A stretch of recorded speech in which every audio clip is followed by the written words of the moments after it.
We've been talking for 2 times already, and this is the 3rd time. And I think we need a very quick review of what we've been talking about. When we say we want to meditate, meditation is not just about how to cross your leg, where to put your hands to, how do you relax, how do you put the tip of your tongue on top of on the roof of your mouth, and how do you breathe, and that's the very basic. It's easy to learn all that. The most important in meditation is to know how your mind works first. Because meditation is about the mind, not about how how to cross your leg, where to put your hands, and what time of the day should you meditate. Can I meditate after lunch, or do I meditate after breakfast? Meditation, if you really want to go into it, is about the mind. So you really have to know how the mind works. And as a matter of fact, it's not just in meditation, for the purpose of meditation, you should know about the mind. For enlightenment, you should know about the mind. For going to the path of Buddhahood, and you need to know the mind. To lead a happy life, you need to know the mind. To understand the relationship between you and your family members, your colleagues, everybody in the society, you need to know the mind. And really, if you really know how your thinking and your consciousness works, then you can gear your consciousness to success.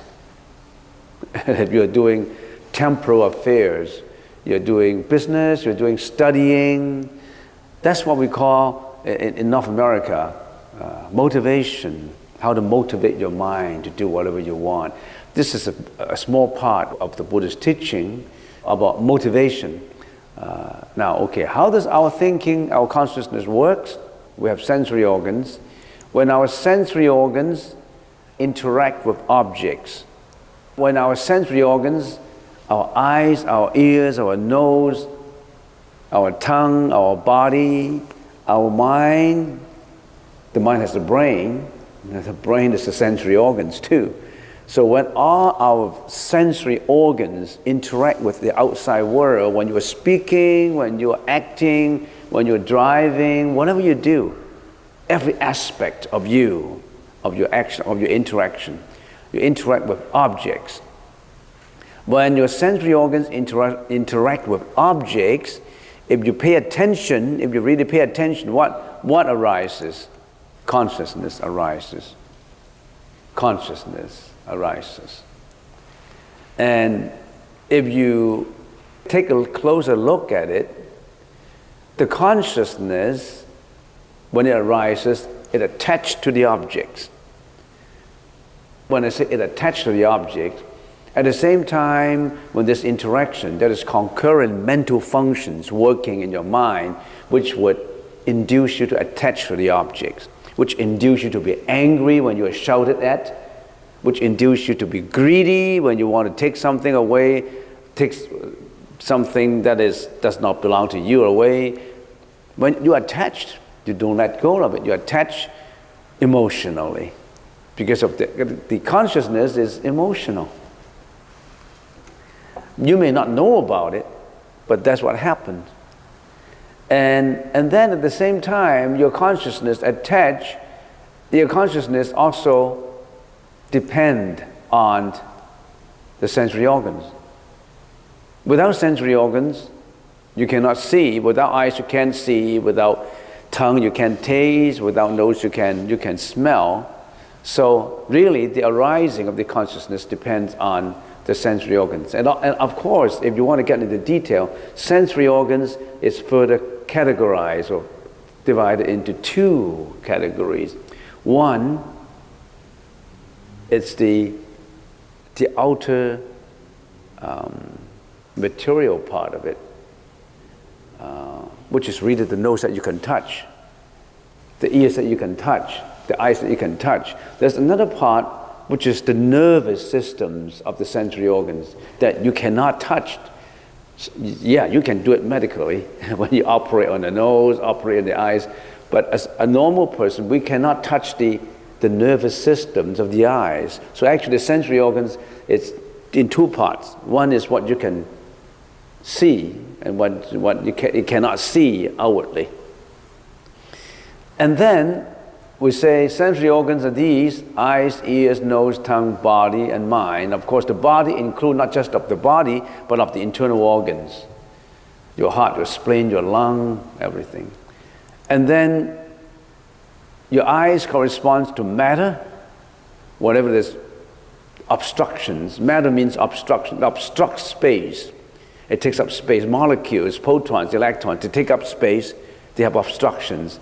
Ears to sound, nose to smell, tongue to taste, body to touch. And this body is not just touching the skin touching material, but also the internal organs touches each other. Touch means they're working together to make the body works. And then the mind, of course, interact with dharmas. When you say dharmas, it's everything. The mind interact with everything. The dharma includes the past, the present, and the future too. It includes everything you can think of. The mind can think of that. So when you have all that, what is this consciousness created? Eyes, consciousness, or we call it visual sometimes. Ears, consciousness, the listening part. Nose, tongue, body, and mind consciousness. So this is something that we should know. We should know about. And this is just simplification of a school of Buddhism, of what the Buddha taught. And some people asked me last week if they want to research into more details about this school of thought of the Mahayana Buddhism. Where did they look into? What titles? So now maybe I'll give you the names of this school of thought of this Mahayana Buddhism. It is called Yogacara. The Sanskrit is, the meaning, it's a Sanskrit word, the meaning is application of yoga. And yoga means in harmony. And everything is in harmony, that's a yoga is in harmony. You know, body and mind in harmony. Yogacara, that means application of yoga. It is also known as Vijnanavada. Vijnana is consciousness. Vijnanavada means the branch, the school. So the school that teaches knowing. Vijnana is knowing. Everyone, eyes Vijnana, nose Vijnana, tongue Vijnana. Vijnana means knowing it. Also known as Vijnana Matra. What is Matra? What is Matra? Matra is only. So it's consciousness only. It's also known as consciousness only, Vijnana Matra in the Chinese language, Wei Shi. Also known as Chitta Matra. Why sometimes known as Vijnana Matra and sometimes known as Chitta Matra? Chitta Matra, Chitta means the mind that is polluted. Sometimes this school of thought wants to point out to you, our mind is not pure, it's polluted. Chitta is the mind only, the mind. Now this school of Mahayana Buddhism teaches that the reality we think we perceive have no reality in themselves. What does that mean? That means what we perceive is not real in themselves. It's not real. Why is it not real? What we perceive, that thing that we perceive, does not have swabhava, does not have its own nature. It is not permanent. It's only arising from causes. It's changeable. It does not have its reality. It's changeable. It's ephemeral. It's come together because of causes. It's causation. It does not have its real, true existence. That's why we say that the reality we think we perceive have no reality in themselves. There is no real experiencer. Experiencer, the one who experiences it, has no reality. Why? What am I made up of? I'm made up of causation of all these conditions. I exist. When these conditions for my existence fail, I don't exist. When I die, I don't exist. So I don't have a reality. There's no real reality of me, the experiencer, and there is no reality of what is being experienced too. What is being experienced is also one causation. So there's no reality. It's only the mind. This is only a process of my mental attachment. Everybody clear with that? It does not mean that, oh, it doesn't exist. It exists. How can I say it doesn't exist? It exists in form, but it doesn't exist in reality. Its existence is short-term, changeable. Its existence in causation. This is something that is not difficult to understand if you think deeper. Then people ask, what is it that knows? Who knows? Who knows all these things? The knowing explained by the Buddhist philosophy of the 8 consciousnesses. The 8 consciousnesses know. The mind knows. The mind knows that there's no reality. The minds know that reality doesn't exist. So it's only the mind only. The whole thing is the process of the mind. Okay, so if you want to know, research more, you get into all these different names, and you will get lots of answers for them. And what I've been talking about would serve as a beginner's approach for you to probe deeper into what you want to understand. If you want to understand Buddhism, if you do not understand your mind, you're not in the right track. If you just worship, blind faith, prostration, burning your incense, offering your flowers, that's just the surface of Buddhism, not the real Buddhism we've been talking about. It's about the study of nature, of you. There is a very famous poem in Japan which explains this concept of consciousness only. And I don't understand Japanese, but I got the English translation for it. I would like to share this poem with you. And in Japan, there's a province called Nara. In Nara, there is a Sarasawa pond, Kofukochi Temple. There was a professor talking about consciousness only, and he quoted his own poem, which became very famous in Japan, teaching Mahayana Buddhism, the mind-only Buddhism, which Nanamachata. So I'd like to share it with you. Okay, an example. At the clapping of hands, the carp comes swimming for food, the birds fly away in fright, and the maiden comes carrying tea. The clapping of hands, right? Clapping of hands is just one event. I clap my hand, pop, clap my hands. This is the one event. The carp comes swimming for food. The koi fish, they thought the master is coming to feed them with food, so all these koi fish swimming, struggling to the top of the water, waiting for the food to be served to them. That's what the carp, the koi, understands. That's what the carp, the koi, knows. He knows that clap of the hands means food is ready. But this clap of hands to the birds are not the same. The birds scared that someone is going to be shooting them. The shot of a gun, clap. So the birds fly away in fright, flying everywhere, trying to avoid being shot. So the birds fly away in fright. And then, at the clap of his hands, a maiden comes serving tea. In Japan, there are maidens who serve tea, who make tea in the tea ceremony. He said the master, it's signaling that we bring the tea to them. So you can see that just one event, it does not have its reality. Its existence does not have any reality, but its perception also does not have any reality. It creates different perceptions. So how can you say that clapping of hands has a reality of its own? Even the sound it produces has no reality. It creates different perspectives. Why it creates different perspectives? Let's go on to see something more. The same event is interpreted differently by different people.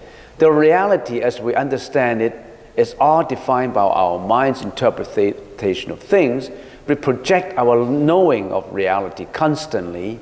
That's what we call consciousness only. Everybody has a distorted, limited view of reality, forming one's understanding of reality differently. Now, what does that mean?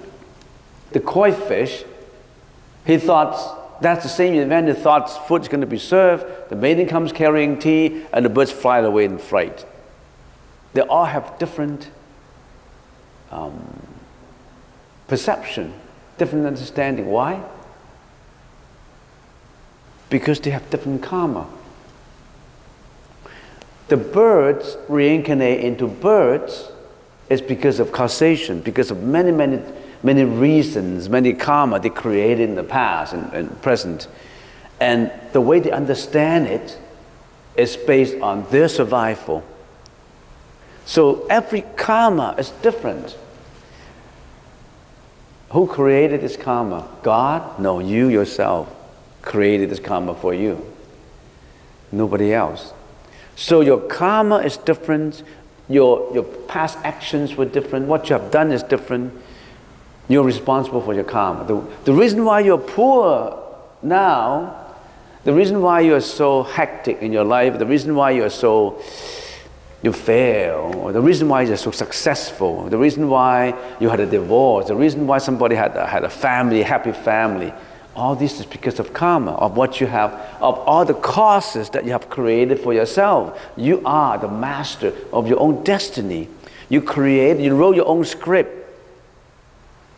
So everybody, because you have different karma, you have different distorted perception of different things.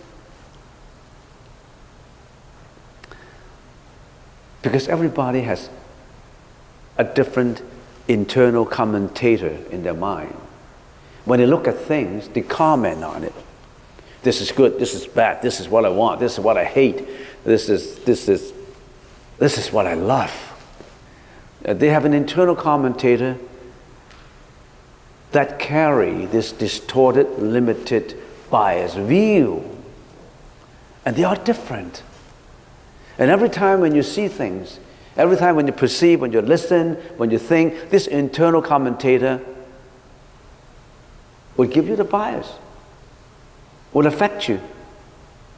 And this internal commentator is made up of all this karmic energy that you created yourself.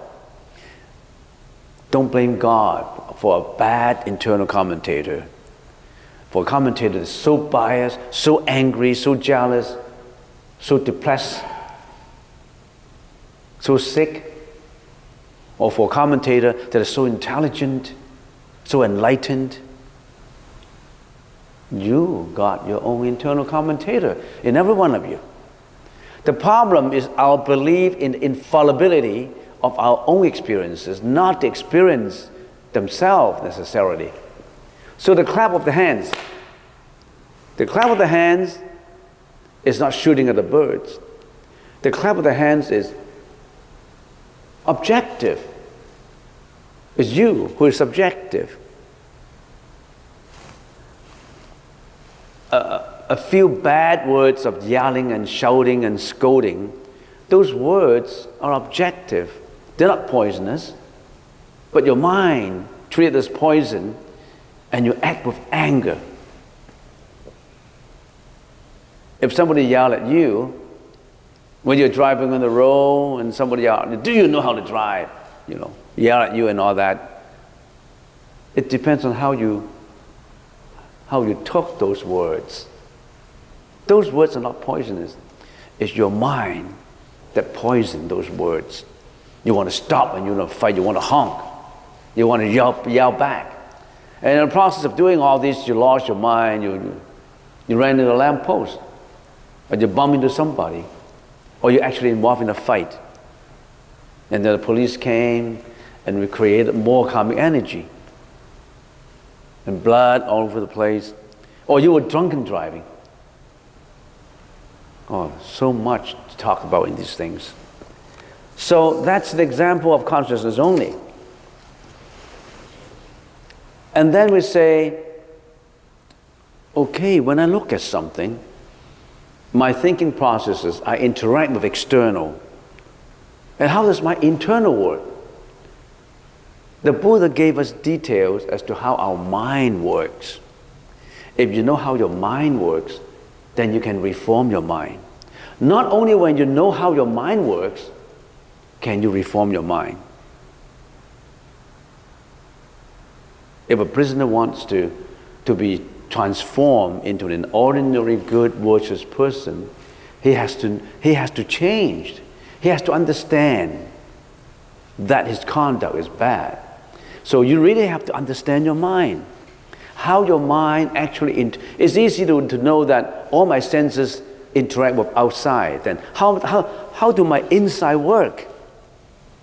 We say, okay, we have a thinking process. And then we say, okay, we interact with the outside world. Externality. With the outside, all our eyes interact with matters, and my ears interact with sound, and all those, I know those interactions in my consciousness created. But how does this internality works?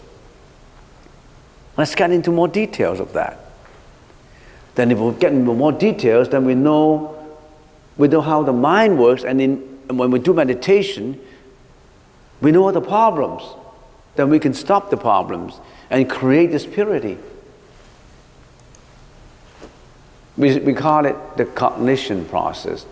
We cognize something, cognition, the thinking process. It includes, of course, perception, conceptualization, flashback your memory, analysis, volition, which includes applied thinking, sustained thinking, investigation and scrutiny, and the involvement of numerous concurrent mental functions. Numerous concurrent functions. It does not matter how numerous they are.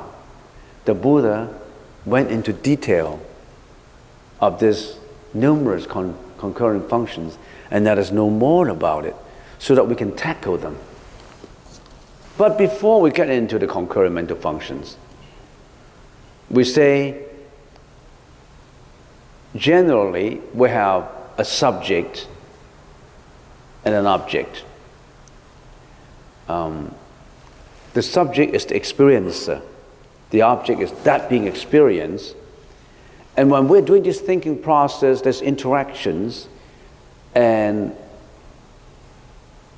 we would like to finally broadly generalize externality and internality, so that when we practice meditation, we immediately know what happened roughly before we get into detail of concurrent mental functions.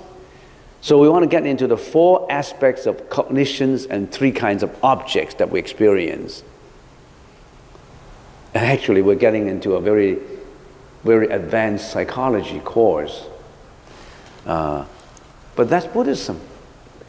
What kind of cognitions we have, and how many 3 kinds of objects that we have. Cognition is the thinking process. The objects is what the cognition cognize. So the first one is the externality, the objective aspect, raw reality as it is. This is a flower. That's raw reality. That's only a flower. Now, this reality is not the same reality as we're talking about. Reality means it is really a flower. You can't say it is not a flower.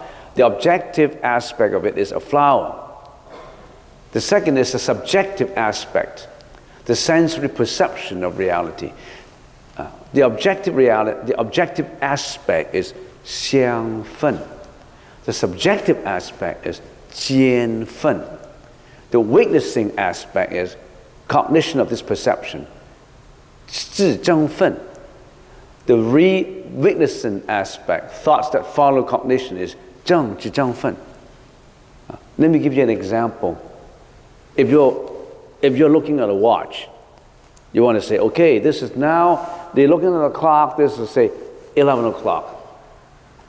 The clock is what I look at, right? That's the objective aspect.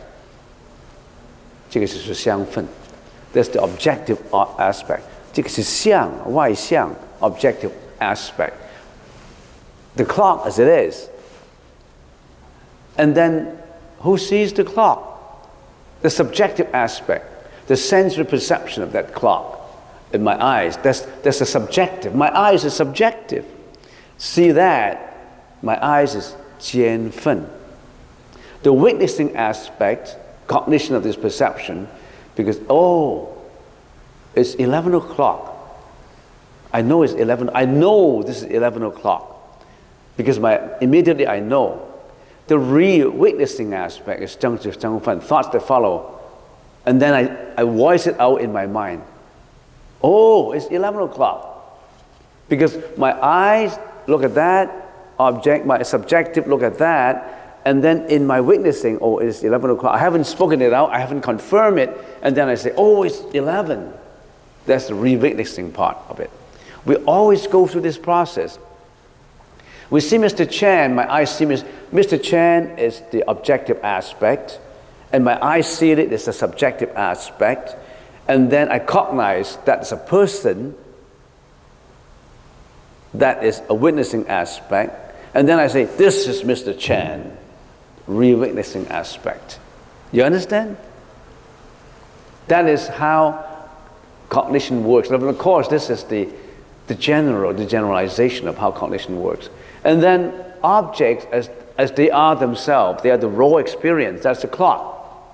Objects, there are three kinds of objects, you know. Objects as they are, clock.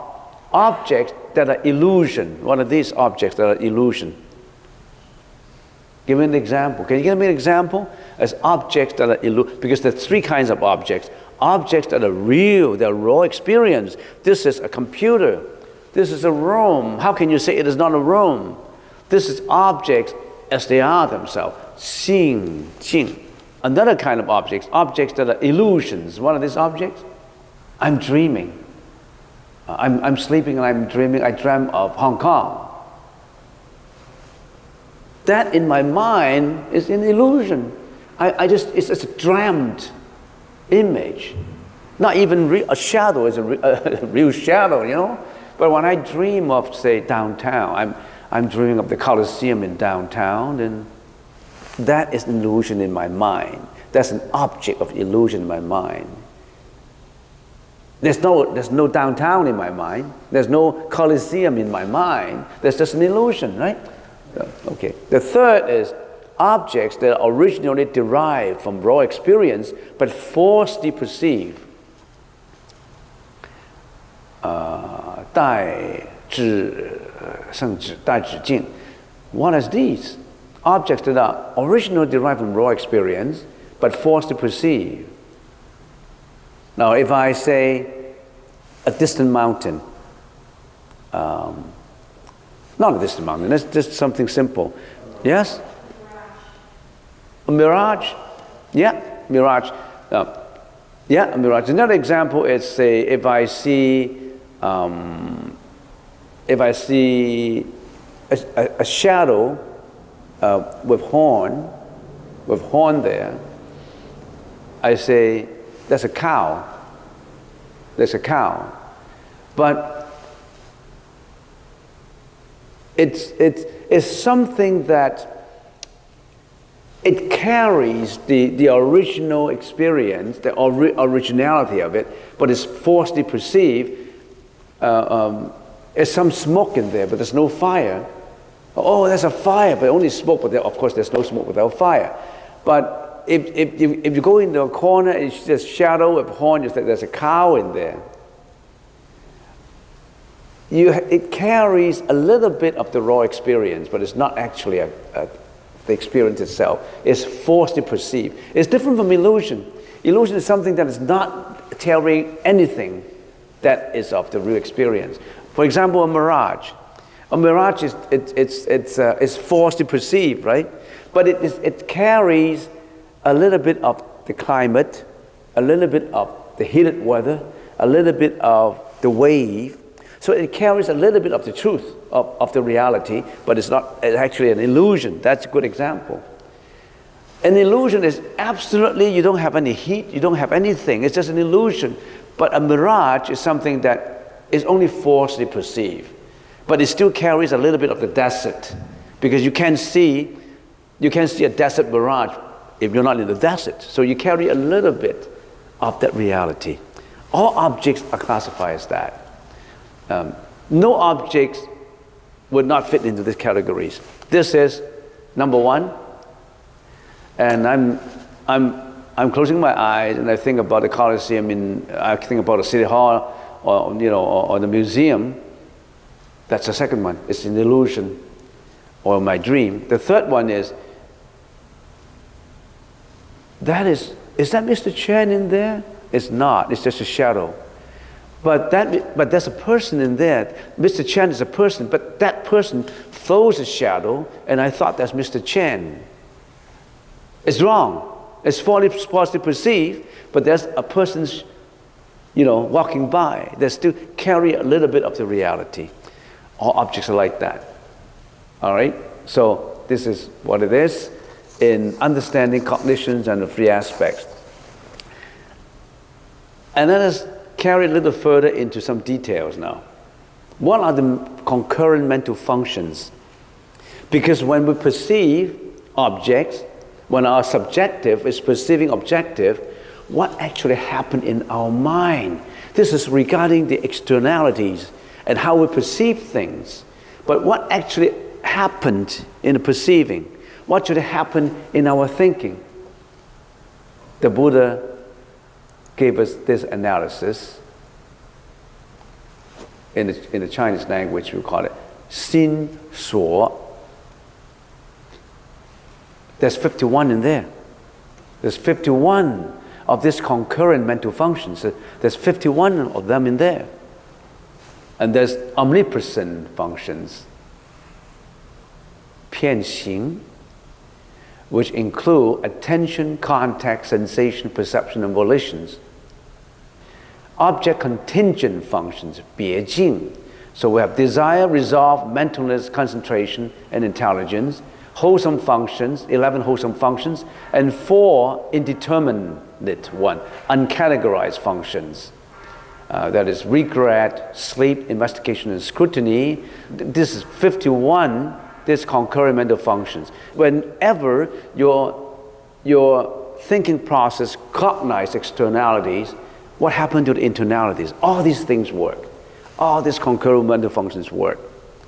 So what you really need in meditation is you really have to know how your mind works. You really have to know how you think.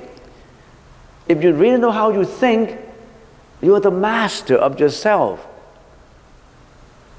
Don't you want to be the master of yourself or the slave of your own mind, which induce you to do unwholesome deeds, unwholesome actions?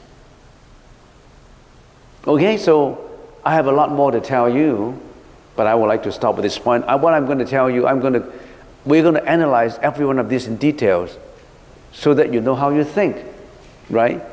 So let's leave it to next time.